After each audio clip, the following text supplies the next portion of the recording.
Belajar dari kentang, telur, dan biji kopi.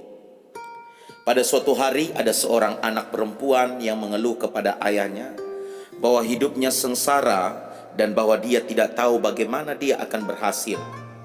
Dia telah berjuang dan berjuang sepanjang waktu. Tampaknya hanya salah satu dari masalahnya yang dapat ia selesaikan. Kemudian masalah yang lainnya segera menyusul untuk dapat diselesaikan. Ayahnya yang juga seorang koki akhirnya membawa dia ke dapur. Ia mengisi 3 panci dengan air dan menaruhnya di atas api yang besar. Setelah 3 panci tersebut mulai mendidih, ia memasukkan beberapa kentang ke dalam sebuah panci, beberapa telur di panci yang kedua, dan beberapa biji kopi di panci yang ketiga. Kemudian ia duduk dan membiarkan ketiga panci tersebut di atas kompor agar mendidih, tanpa mengucapkan sepatah kata apapun kepada putrinya. Putrinya mengeluh dan tidak sabar menunggu, bertanya-tanya apa yang telah ayahnya lakukan. Setelah 20 menit berlalu, ia mematikan kompor tersebut. Ia mengambil kentang dari panci dan menempatkannya ke dalam mangkuk. Ia mengangkat telur dan meletakkannya juga di mangkuk. Kemudian ia menyendok kopi dan meletakkannya ke dalam cangkir.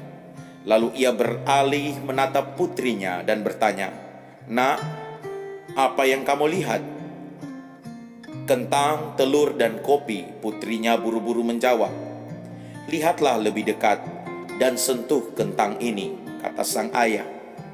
Putrinya melakukan apa yang diminta oleh ayahnya dan mencatat di dalam otaknya bahwa kentang itu lembut. Kemudian sang ayah memintanya untuk mengambil telur dan memecahkannya. Setelah membuang kulitnya, ia mendapatkan sebuah telur rebus. Akhirnya sang ayah meminta anak putrinya untuk mencicipi kopi. Aroma kopi yang kaya membuatnya tersenyum. "Ayah, apa artinya semuanya ini?" tanyanya. Kemudian sang ayah menjelaskan bahwa kentang, telur, dan biji kopi masing-masing telah menghadapi kesulitan yang sama, yaitu air mendidih.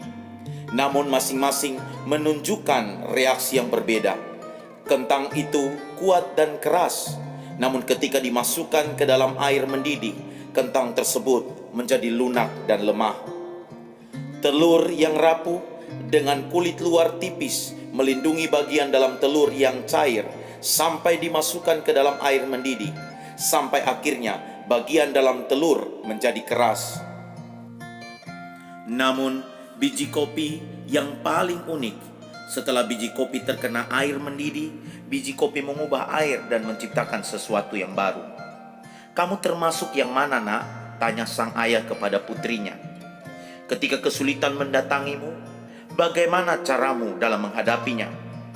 Apakah kamu akan bereaksi seperti kentang, telur, atau biji kopi?" Pesan moral dari cerita ini adalah di dalam hidup ini banyak sesuatu yang terjadi di sekitar kita. Banyak hal-hal yang terjadi pada kita, tetapi satu-satunya hal yang benar-benar penting adalah apa yang terjadi di dalam diri kita. Karena itu, marilah kita menjaga sikap kita, respon kita ketika masalah, kesulitan, pergumulan itu datang di dalam hidup kita. Karena sesungguhnya kita akan semakin dewasa, kita akan semakin kuat dikala tekanan itu datang dan kita bertahan. Dan tentunya jangan lupa untuk selalu mengandalkan Tuhan di dalam hidup kita manakala tantangan kesulitan datang menerpa hidup kita. Dan pada akhirnya kita akan menjadi pemenang.